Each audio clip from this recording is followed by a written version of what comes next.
The idea is it's supposed to be this boundary between you and all of the things that are coming in, especially with ADHD, because we do struggle with processing. We tend to just go with what's urgent and loud and easy to tick off. Knowing what direction you're going and then trying to break it down in a way so that you can say, okay, like this week I moved the needle on that thing. If I didn't, then I've still got work to do. Not wanting to change the rules for you because your brain is different is one of the ways that we stay stuck. On episode 479 of the podcast, we talk about why prioritizing one goal beats juggling a whole bunch every single time. We also go over the filter that'll help you figure out what actually deserves your attention. Squirrel. See what I did there? And then also how to stop building a house of cards and start knocking over dominoes instead. Lots of good stuff inside this one. Super glad you're here. What's up, friend? Hey, welcome to the Grow Your Video Business podcast, where I'm here to help you build a thriving video business without the hustle culture and all of, or like the, just put your business on AI autopilot and everything will be fine. I'm glad you're here. If this is your first time, welcome. If you're a returning listener or watcher, if you're just a listener, you can watch this on YouTube. If you're just a watcher, you can listen while you watch it too. Anyway, this is a really interesting conversation with Skye Waterson. She's an ADHD specialist, genius, I dare I say. It was just fascinating. I don't know if I have ADHD. I've never been diagnosed with it, but so many of the things that we talked about, I'm like, oh my gosh, yeah, I struggle with that. Yep.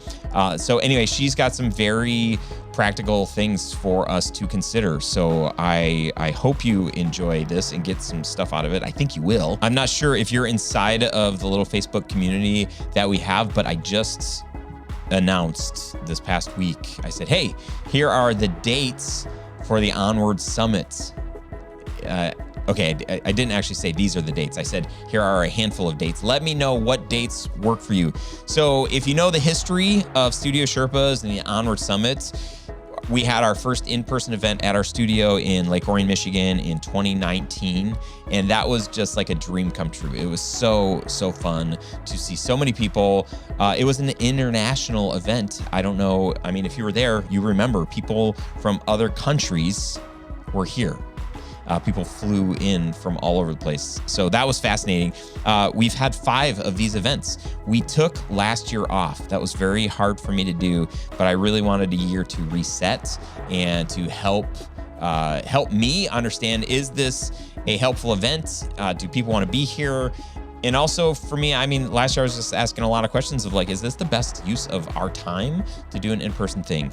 And I am bigger believer in, yes, it is incredibly important and incredibly valuable. So if you're not inside of the community, go get inside. If you're not sure where to do that, you can go to studiosherpas.com/community and you'll get directed there. Also, if you're not on the newsletter, go to studiosherpas.com/newsletter, sign up to that because I'm going to be rolling out more information. So if you're like, man, that sounds interesting, that information will get released on the newsletter. And then if you're in the community, you can vote on dates that work for you, because what I'll probably end up doing, I already, the dates that people are saying work for them, I only put down the dates that work for me, actually. So, but the one that is currently the most popular is the one that I was hoping would be. So anyway, get over there, put your vote in, let me know. And if you are interested, listen, I want to know from you. If you're like, yeah, I would consider coming to this event, then let me know so we can have kind of like a, save the date, RSVP list. I'm not going to put a ton of work into this if the community doesn't want to come to it, right? It's just like, it's as simple as that. I'll keep hosting my mastermind retreats and we'll have a ton of fun without you, unless you're in the mastermind. But getting people, business owners together in one space for a couple of days, I tell you, it will be one of your favoriteest things that you will do in your business. Okay? Especially, I mean, hanging out with me, like, let's be honest. If you haven't hung out with me, you don't know what you're missing. And if you have, then, well, we'll just leave that there, okay? Okay, let's get into this episode. even more so than this epic intro. Roll the tape. Here we go. What's up, friend? Welcome to another episode of the show. Today with me is Skye Waterson, who is founder of Unconventional Organization. She says her name way cooler than I do, but anyway, I digress. Skye, welcome to the show. Thanks for having me. So Unconventional Organization, ADHD, what do those have in kind of tell us what in the world do you do? Because I think there's a lot of relevance with a lot of a lot of our audience. So yeah, what's your specialty? Yeah, I help people with unconventional brains. And if you're an entrepreneur and you work in creative, you probably have one, to get organized in a way that fits for them, that isn't just based on like, here's what I did or something like that. It's based on the research into how our brains work differently. For a long time, I don't know if it's just because I'm in the creative space. I don't really know other spaces that well. But in this space where, I know a ton of filmmakers, a lot of photographers, a lot of people doing design, and a lot of people, there are a lot of self-assessed ADHD people, self-proclaimed. Mm-hmm. I don't really claim it, but when people describe, their ADHD-ness, I'm like, oh man, like maybe I have that, or some of that. Is it like you just have to have like a little bit to be considered ADHD, or like what does that process even look like? Yeah, it's interesting. That I would go as far as to say it's adjusting a little bit, potentially. It's the first time I've said that on a podcast. But historically, you do need to get diagnosed with ADHD, to get the medication for ADHD specifically. You need to go to a psychiatrist. They'll diagnose you based on the DSM-5, I think it is now, and go through the list of questions about you, etc. But when you look at the research more and more, there are conversations about subclinical ADHD comes up. You don't meet the requirements, but you still have some of the symptoms. Some of the ways that they measure people with ADHD in research is ADHD symptoms rather than ADHD. And so when we look at ADHD symptoms based on questionnaires, you're seeing a lot more people have it. So there is this conversation about ADHD symptoms versus ADHD diagnosis. And I very much live in the ADHD symptom space because I'm not handing out medication. I'm helping you with your executive functioning. Yeah, that's great. What are some classic symptoms of somebody who does have ADHD or that has the symptoms? And then I would love to just talk about, or I think it'll be interesting to talk about how those can impact running or trying to run a business, a video one in particular. Yeah.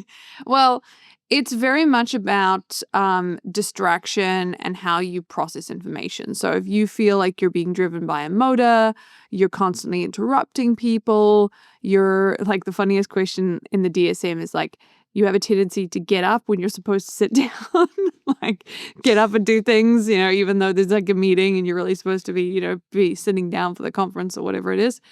And then with executive functioning, we have problems like time blindness. So getting time estimates completely wrong, feeling like an hour takes a minute or it takes, 10 hours, depending on what we're doing. Then we have working memory struggles, really important. This idea of like, okay, well, if I'm supposed to be there on Thursday at 7, then this, and this, and this needs to happen, and being able to hold that all in your brain. Or the classic, like, can you get the milk when you're out? Okay, cool, bye. And then remembering that, which no one who struggles with ADHD symptoms is really able to do. And then we have some other fun ones, transition times, shiny object syndrome, that kind of thing. Shiny object syndrome.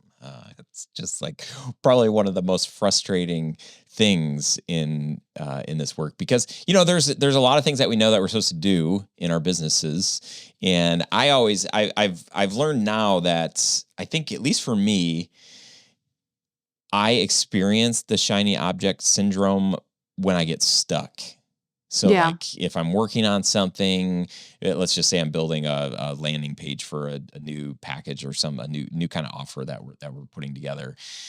And I might get stuck on like the pricing or the naming of it or something like that, or I just don't like the design, and I'm like, then like my brain just is like, okay, and you could probably describe this a little bit better, but I just think about something that I'm more excited about, more interested in, and or maybe I hyper focus on the logo when that's like the least important thing out of this whole page. Like it's like that's the last thing I should be thinking about. I should be thinking about the actual offer and like what's included or the price point or whatever. Is that, I mean, does that sound? Yeah, totally. That's a real feature, not a bug. A lot of times people think it's because, so when with work I do, I'll meet with people every 7 weeks and we'll make a plan. And I always say, the next thing that's going to happen in the next couple of days, now that we've gone through and audited your business and figured out exactly what you need to do next and all of those kinds of things, is your brain is going to be like, but that's kind of a boring task. Maybe I should just try this or that, or I saw this and I felt insecure, and et cetera, et cetera. So a lot of what I do is digging into why that's happening and then helping people stick to what they're doing and actually do it.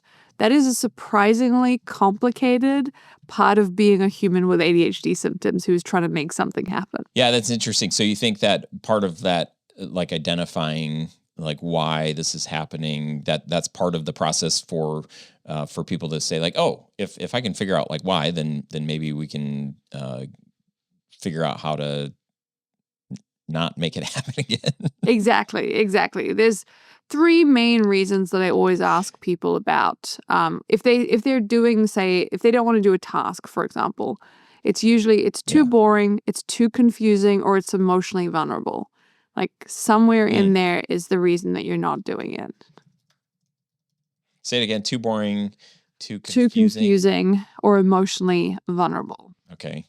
So if they're able to identify one of those things, then like what's the next part of that? So too boring. Okay. Sometimes, and this is what I love about what I do is, this is the one place where you can sit down and say, this is too boring. And everyone else is like, yeah. And then we have a solution for that rather than just like watch some more Hormozy videos and get back to work.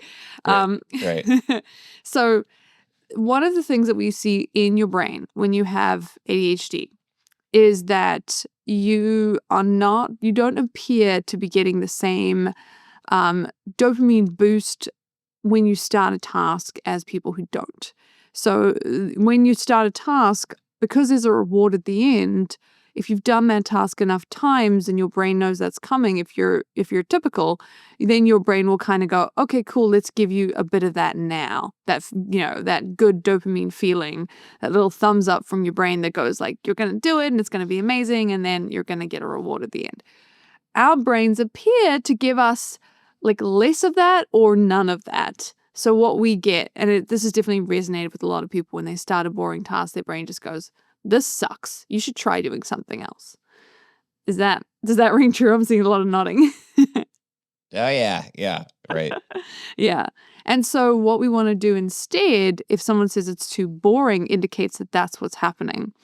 We want to increase their reward at the beginning artificially. So a lot of people, I like to say, you are not eating enough chocolate fish, and that's why you're not successful in business. And that's because New Zealand, we have chocolate fish. You guys don't have it where you're from. But the idea is like, what are the things that we can do that are going to give us a little reward for starting? It doesn't just have to be chocolate fish. It could be coffee. It could be sitting somewhere nice or listening to music you like. Ideally, it's going to be a combination of those things. You're going to stack nice things until your brain goes, I could sit down. And I could do this, at least open the computer to do this task. Okay, fine. Hey, quick thing. If you've ever felt like you're leaving money on the table with your pricing, I built a free quiz that will show you exactly where. I'm super excited about this. It's called the Pricing Power Assessment. It takes like 3 minutes. You're going to answer a few questions about how you are currently pricing your projects, and it will tell you if you're a survival pricer, an uncertain estimator, or a strategic pricer. And more importantly, it's going to show you how much money you're leaving on the table per project. This could be $1,000. It could be $4,000. Either way, you'll know, and you'll get some very actionable steps and resources to actually fix it and be more profitable. Go to studiosherpas.com/quiz and take it right now. It's free.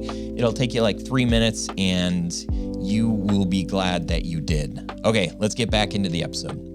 I'm wondering, so you have ADHD? Yeah. And what was for you, what were some of the things that you noticed, or when you started, discovering that frustrated you? And then what was the process for you to be able to get to the spot where you're helping those that do struggle? Yeah, mine was strange. I was an academic. So I was finishing my master's and I was getting everything done, sort of like burning out hard, 3 jobs, not sleeping, lots of caffeine, all that kind of stuff.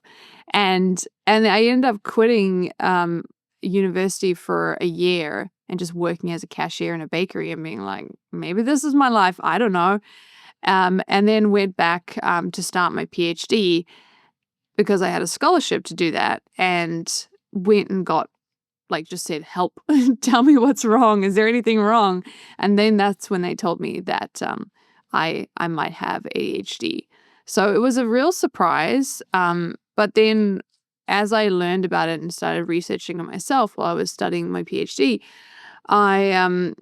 the thing that was the biggest thing that I noticed was just my inability to stick with one thing for a very long period of time. Yeah. That was the hardest thing. It was like I would start writing a chapter, or I'd start doing something, and then I would want to switch to something else. And I was very convincing as well. We're all like, if you have ADHD symptoms, you are you've convinced your family that you want to do something else or whatever it is, and it's just because it's your passion so many times. Oh gosh. Yeah. Okay. Again, self-assessed. I'm checking a couple of boxes here. Yeah. Okay. We're good at it. So, but we convince ourselves as well. And so that's one of the things that I do in my community is I'm the person who goes, hey, no, this is actually the thing you're doing. This is the thing you want to do. This is the 25-year goal you said that you had. To do that, we need to stay here. And I think it's hard with this because sometimes you're right. Sometimes those people were wrong and they didn't understand you. And that's why you were totally right to pivot and now you're much happier. But often we can look at our lives, we can look back, and I definitely did. And I just see myself going here and there and here and there, convinced that if I find the thing that's going to let me live in like endless hyper-focus forever, that I'm going to be happy. And the truth is that is just a function of your ADHD. Yeah, it's so interesting. Do you think that when it is a solution or as part of the work that you do, you talked about a 25-year goal. I mean, is that part of it? It's like if you can understand better like what your goals are for the year, for the next 3 or 5 years, if you know what those are, then you can really build toward that with, I don't know, I don't want to say step by step, but is that what somebody that has those kinds of symptoms, is that what they need? Or so it's a really interesting thing because one of the big traps. So do not do this if you are a person listening to this and you're getting excited about buying a 25-year calendar or something like that. Do not plan out your entire life and be like, once I've done that, I'll have everything organized. Then as long as nothing moves, it should be all good from there. Do not do that. I have done that. So just don't be me. But we do want to have a direction. If you think about it like you're a ship and you have a map with an X on it, we want to know like generally the direction that we're sailing in. Because if you're somebody who wants at the end of the day, a family, a ton of kids, you want to live on a homestead, or you want, just have a partner, live in the city, or travel to foreign countries every 2 weeks, those people want very different things. Those people have very different goals. Similar in your business, if you want to have an empire with 100 people on your team versus a lifestyle business with a couple of people on your team. Again, very different. So we do want to know the direction so we know how much you're going to push, basically. And then we want to know what your next 7 weeks is and kind of what your goal for the year is. If we can do those 3 things, that gives us the framework to then get really tactical about this week, which is often what we're working on when we're talking with ADHD, because we don't really see past this week. How many people have been like, I'll get it done by the end of the week, and then you look at it and you're like, that was never going to happen. Why did I even say that? Yeah. No, I can't relate to that at all. Why 7 weeks? What is that? Is that like the New Zealand instead of quarters? Per year? It's, I don't even know what that one is more something that we've built over just testing it with a lot of people. Like, and shout out to, if any of you know Tucky Moore, I think he does something. Oh yeah, this loop idea. Yeah, he's got ADHD. Oh God, right? And so it would be wonderful, so that kind of, but when we look at why 7 weeks, 1 week for planning, 1 week for celebrating, because we do need to celebrate, it's a marathon of sprints, and then 5 weeks, so you never feel like you have enough weeks. Gets that dopamine going, you're always like, couple of weeks in, there's only a few weeks left kind of space. Like that. As far as like a daily practice, I like the rhythm of that. I use, Full Focus Planner, Michael Hyatt's planner. When I started using a planner to help me focus more, that really changed a lot of things for me for the better. I read David Allen's Getting Things Done back, like I think the first year I was in business. And one of the things that he recommended, he said, hey, one of the first practices to get more things done is to get everything out of your head. And so he said, get a journal and just dump every idea, every thought, anything in your mind onto this journal. And if something pops up, like come back here, drop it in here. And so you don't feel like you're carrying it in your head. That practice was so helpful for me. Now I have the digital version of that, which is I use an app called Todoist. This is like if I have an idea, a book I want to read, or a show I want to watch, or a new business I want to launch, or a client that I need to follow up with, or hey, don't forget to order your wife's birthday present. Anything like that goes into this, huge long list. And I feel the weight of that. I have an executive assistant who is full-time who helps me manage and sort my calendar, my emails, prioritize the things, which that is incredibly helpful. But I still find myself making my life harder for myself by just adding like all of these things that at some point I have to sit down and I have to organize and figure out what's important here. What's this done? So instead of having 3 or 5 or 10 things on that list, and cleaning it up every like 4 weeks, I've got 91 things on that list. And I'm just like, oh gosh, it's a lot of work just to go into that, to sort it, to think through those things. So any advice, ideas around that? I don't know if that's ADHD or whatever. That is certainly you're in a space where you're helping people work through the chaos of disorganization. Yeah. I actually have a whole process with this, which we call the 5-minute focus filter, the prioritization filter, and that takes you through this. So I can take you through it today, but also if you do want to get the whole filter, we do have a little bit of AI that will walk you through it. You can just DM me, Ryan, at Unconventional Organization on Instagram, and then I will know it's you, so I will give it to you for free. Fun. Okay. Can I just dump my whole list there, and then it'll just do the things for me, or like delegate? Okay. Yeah, it will take you through. Yeah. And you can do it with audio, which is like the fastest way to get that done. You just hit audio and tell it your secrets. Okay, so it starts with the same process as the GTD system. The brain dump is really important, but the thing we need to do is we need to brain dump somewhere that we're not going to throw away afterwards, because we love to brain dump on a random piece of paper and then lose that piece of paper. That is. Oh my gosh. Yeah. It's like, I know I wrote that somewhere. Like which? Yeah. Okay. It's that relief, and then we just leave it.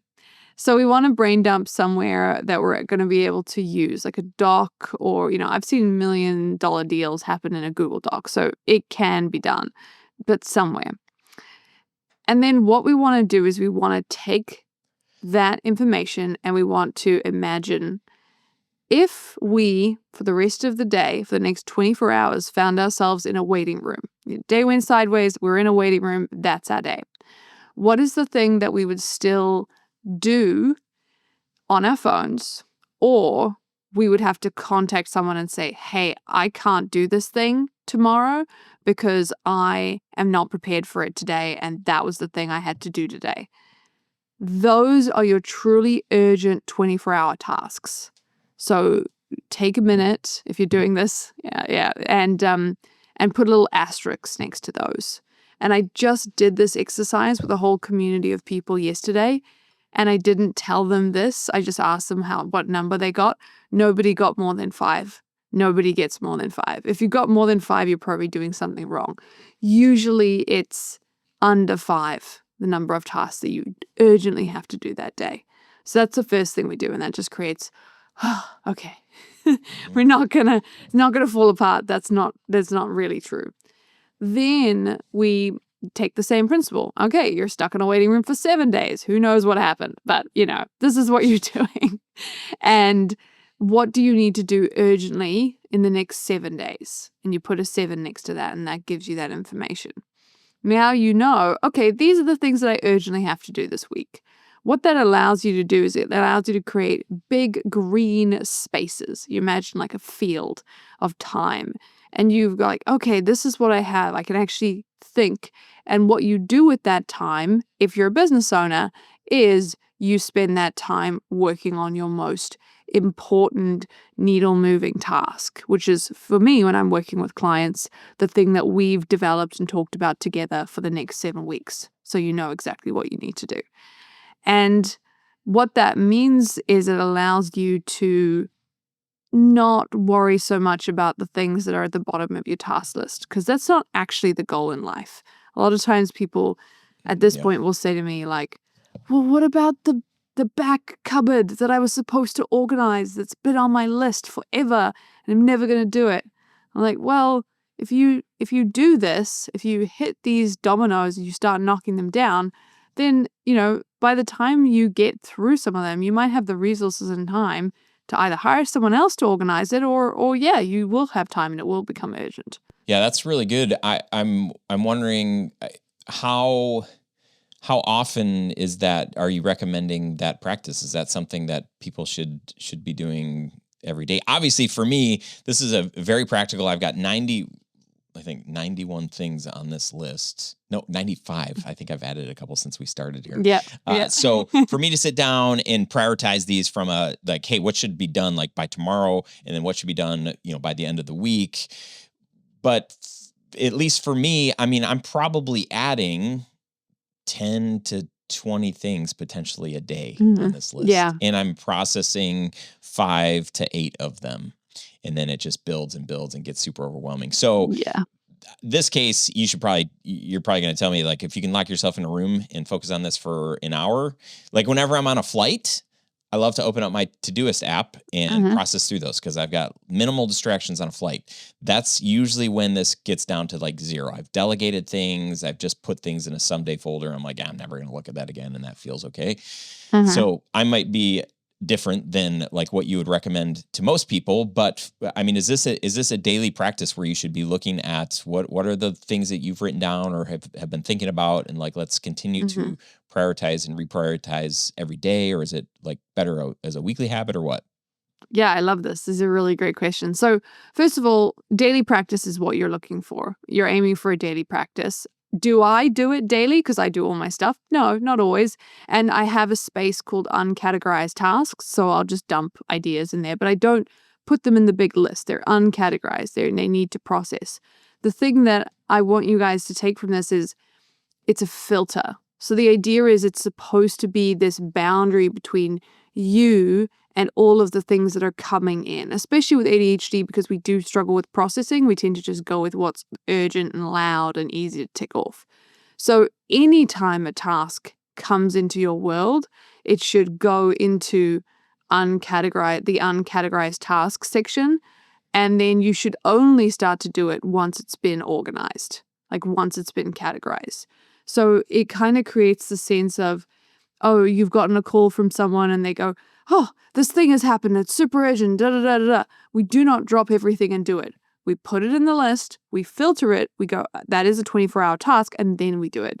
It just takes a few minutes, but it almost becomes like a meditative practice. Yeah, that's really good. I'm even realizing I have a hashtag. So when I drop something into my inbox in Todoist, I will tag my assistant, and then it will just go directly into her folder, so I don't see it again. And those are the things that I know for sure. I'm like, Randy can help me with this. Like, I don't need to be thinking about this. But then there's probably 50 to 60% of those other tasks that are work related that she probably could help me organize and prioritize.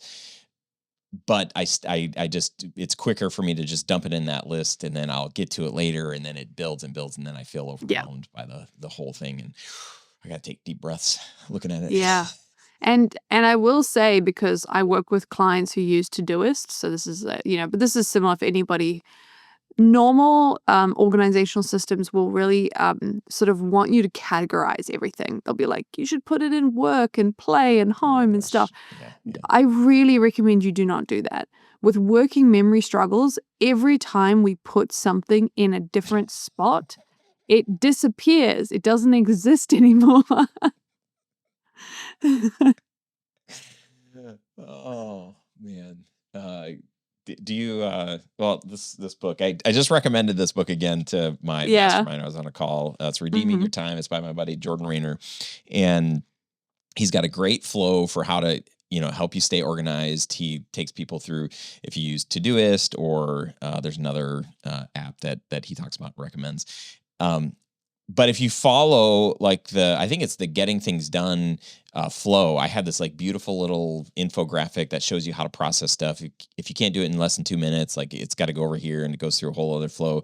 But then, there's all of these different folders, and then, Todoist is beautiful because you can tag stuff too. And then you can prioritize it. And then it's I cannot believe all the levels of things, but I'm just cracking up because, as you're saying, you shouldn't have a bunch of folders. I've got so many folders. I'm like, oh, I didn't even know that was a folder. And oh man, look at the things that are in this folder that I put in a while ago. I forgot about this. This is cool. Yeah. The only folders that I recommend people have are today, this week, and not today or this week. And then if you're working an extra, you can do uncategorized and you can do delegate. And then that's it. You should always know what your most important task is, because it should be written on everything in your life. It should be written on your computer and on your 24-hour space and on your phone screen. So that one should always be this is my 7-day week goal. This is what I'm working on. This is what I'm doing on that today. But when you're talking about general tasks and things like that, you don't need, I cannot begin to stress how much with ADHD brains, we do not care about categories. We care about time. Time is the thing we struggle with. Is does it happen today? Does it happen this week? If it doesn't do either of those things, you just don't care about it. You're not thinking about next week until you get to the Friday or Saturday or Sunday. And I highly recommend you have a time where you do look at that task list and you do start to organize it. Yeah. Yep. I will say that one of the most helpful, beneficial things in my work has been the rhythm of, at the beginning of every year, creating yearly goals, and then breaking those goals down to, okay, each quarter, if I, creating milestones for each quarter to help me get closer to accomplishing that goal. And then in each quarter to break that task or that thing down into smaller tasks. What can I do? So I will have 13 tasks, 13 weeks in a quarter.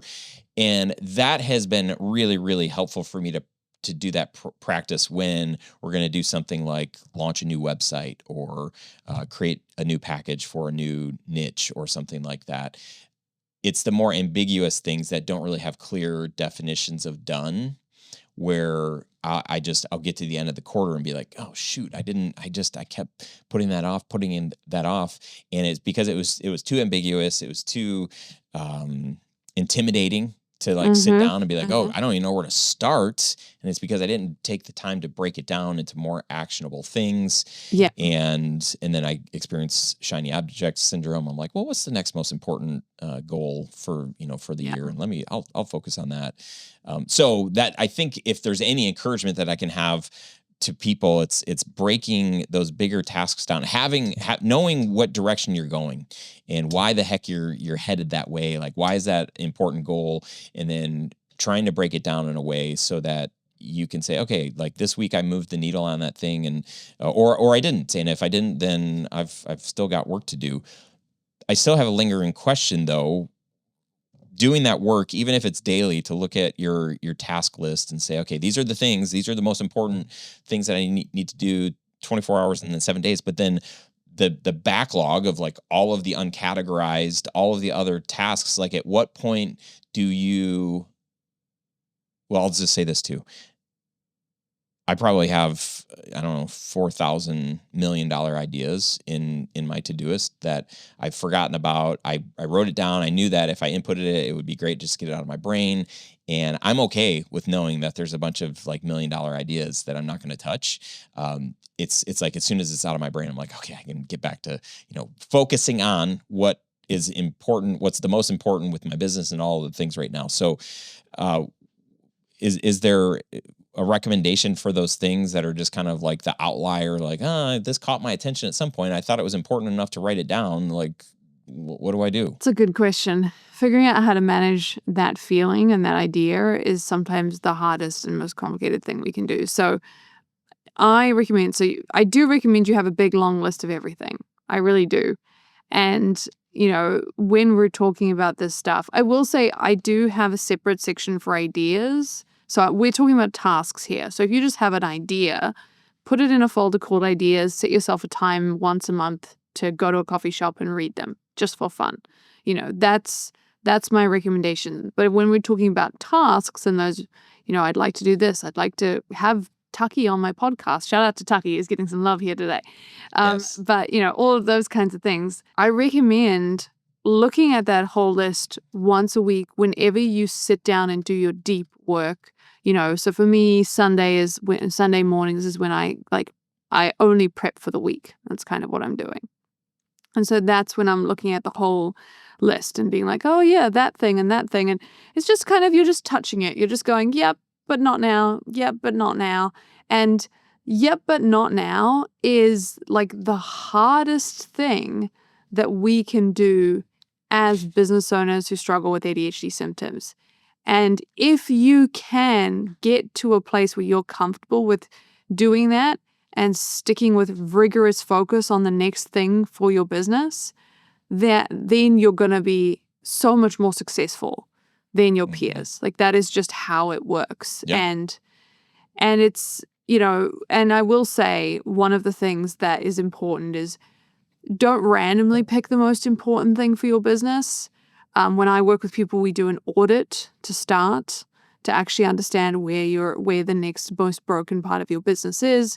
We need cash flow and we need to not burn out. Like, those are the two things. So where are these things coming from? And that is what brings you that 7-week goal. And then you're working on that. So we don't arbitrarily choose it. And if you haven't done that, then just keep going with the thing that you're doing. Trust me, I wake up every other day and I go, should I still do this? Like, what about this? And Ryan's video is so great. I should really look at updating my studio. Like, it's time. But no, yes, but not now is literally the goal. Yeah. Yeah, I really like that. Even like you're saying, identifying time, whether it's once a week or once a month, to just play a little bit and look at that list of stuff that's like, this would be fun to do, but it's not going to necessarily move the needle. Maybe it could when it's done, but knowing your priorities, that's the thing. I love that is a key part of what you're talking about here, is when you get laser focused on, okay, so it's 2026 and I can only do so many things this year. There's only so many things that this business can do. And when I do my best to identify what those things are that are going to help me, get more leads, close more jobs, make more money, find more freedom of time, it can only be when we do our goal setting in our annual goals, we say like, hey, 3 to 5 company wide. Like, this isn't like, Ryan's got 3 to 5 goals and then you got 3 to 5. It's like, Ryan, the founder of the company, you should have like 1, maybe 2. And if you get both of those achieved, great. Then like, let's make another one. But the feeling of like, okay, and that's what I used to do. I used to have like 20 goals for the year, and it would just feel like, oh man, I'm not making progress on any of these. And like, if you can't focus on one and finish one, you spread yourself out. And then it's like something that could have taken 3 weeks takes 3 years because you're doing way too many things. So I just think that's a brilliant, it seems too easy. Like, oh yeah, I mean, duh, like just do it. But how many of us are writing these goals down that we have for the year that would also say, oh, if we accomplish this year, this business is going to look and feel a lot different. It's going to be in a better spot. So not just writing the goal down, but like what you're saying, that this would move the needle in the business, and then staying accountable to those and staying consistent and coming back to them. And do we need to pivot? How are we doing? Do we need help? Do we need to hire somebody that's going to help us take this thing? It's stuck. What do we need to do? Let's get some other eyeballs on here. This is really good. What are we missing? What are we leaving out? I think the only thing I would say is, again, coming back to the ADHD, the time blindness. It feels like if you don't put it as a goal for this year, it will never get done. I get that. I have the same feeling. I'm right there. Yeah. But at the end of the day, what you've been doing for the past few years, especially if you're the kind of person who's like, I needed this goal and that goal, and now you have 1 million goals and you're trying to run and all this stuff, you're building a house of cards. You're building this house of cards of like, and this, and on Wednesdays we do this, and as long as nothing moves and nobody breathes, we're good. And then everything collapses and you build it again. And that's what you've been doing sometimes for years, spending a lot of money, a lot of time, a lot of your family's, happiness on doing this house of cards. And if you choose to stop and you choose to say, no, I'm going to pick the most important domino and I'm going to focus on building that, getting that done, and I'm going to knock that over, and I'm going to trust that on the end of that is another domino and another domino, and then we're going to start making some movement, your life will change. Yes. Amen to that. One of my favorite practices that I think, is it Cam Newton? Who's the guy that does like the deep work stuff? Oh gosh, I remember. Yeah. Anyway, I think his book is called Deep Work. Yes, it is. Yeah. Cal Newport. Geez, way. Yes. So Jordan Rayner introduced me to this idea of deep work, and I read Cal's book, and it's so good. And so I have on my calendar Tuesday, Wednesday, Thursday, the most energetic, most creative times for me is like early in the morning. So I take both my daughters to school. And so by about 8:45 a.m., I am like ready to like sit down, finish one more coffee, and then just like get into the flow. And so I'll have 90 to 120 minutes, most cases, where I'm able to just focus on one thing. What I used to do, and this is just recent, this is just like probably 3 weeks ago, where I said, oh my gosh, this is what's happening, is I have 3 things that I want to accomplish by the end of the week. So I set one deep work session to work on creating this package for companies running on EOS. I create Wednesday's deep work session to build the quiz funnel that I've been wanting to build. And then on Thursday, I'm going to film another course or write the script for another course. Mm-hmm. And Tuesday kind of, a couple of things happened. I'm like, oh, dang, I gotta, I can't do this. I had to go pick my daughter up from school. So my deep work session got messed up. So I'll just push that to Wednesday, or I'll focus on. So what ended up happening is weeks and weeks and weeks go by, and I'm spreading myself, the same thing that I do over the course of the year, I'm doing over the course of weeks. And so Randy and I talked, and I said, hey, instead of me telling you I want to accomplish these three things by the end of the week, no, like this is the priority of things, but let's keep my focus on the first one until I finish it. So like we'll keep putting that into deep work until that thing is done. than when that thing is done. And let's define, what does done look like? When is that thing actually done? It's like, oh, it's when the page is published and I share it. So I know that it's out in the world and people can see it. And then the next thing, same thing there. That's been really interesting because I have gotten a couple of things done since doing that versus like still working on like, oh, I still got a couple of things to tweak there, and there's always something else to do to perfect it. And I'm a overcoming perfectionist and all that. So I got a lot of problems here, Skye. Grateful for You're not the only one. That's it. That is a nice feeling. Yeah. Oh man, so much good stuff. If there was one thing or one other thing that you would recommend for the person that's listening that feels like, man, they are, this is resonating, this is hitting, what would your recommendation be for that person? I would recommend that you stop trying to just do it the hard way because you feel like you should, because if everyone else can do it, you can do it. Because one of the biggest problems that I see with a lot of people is there's that resistance. There's that sense of like, yeah, but Barry's doing it and he's not ADHD or doesn't have ADHD symptoms, but he does it like this and he does it in those hour breaks. And so why am I going to be the strange one who doesn't have meetings on a Tuesday? Like, I don't want to do that.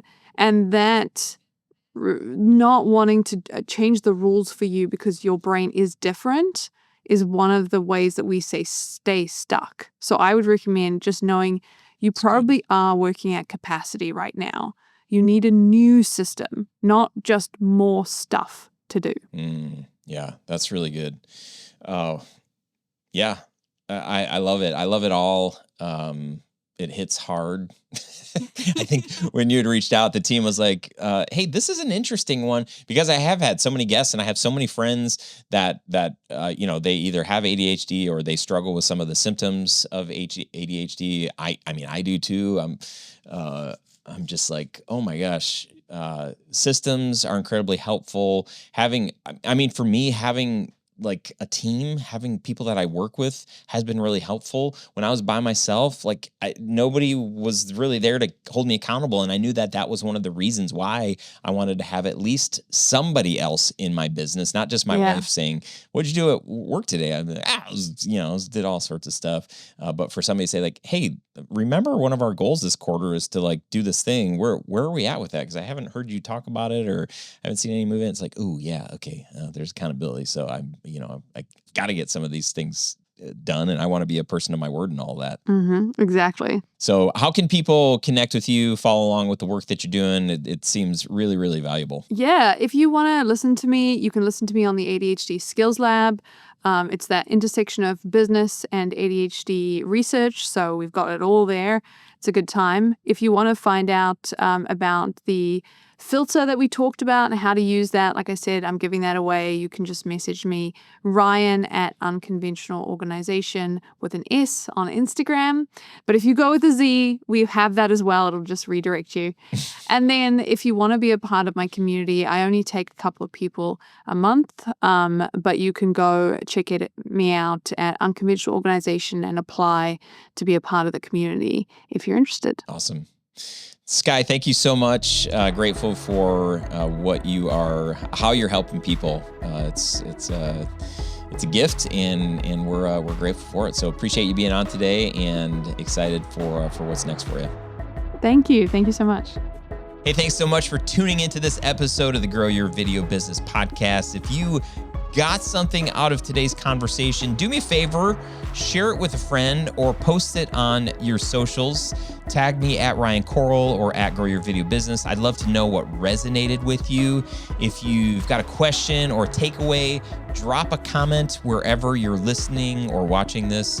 You can also shoot me a message. I read every single one. And hey, if you haven't already, make sure to subscribe so you don't miss the next episode. We've got more stories, strategies, and behind the scenes insights coming your way to help you build a business that you love. Keep creating, keep sharing your story, and keep showing up. I'm cheering you on. Thanks for watching. Thanks for listening. See you next time.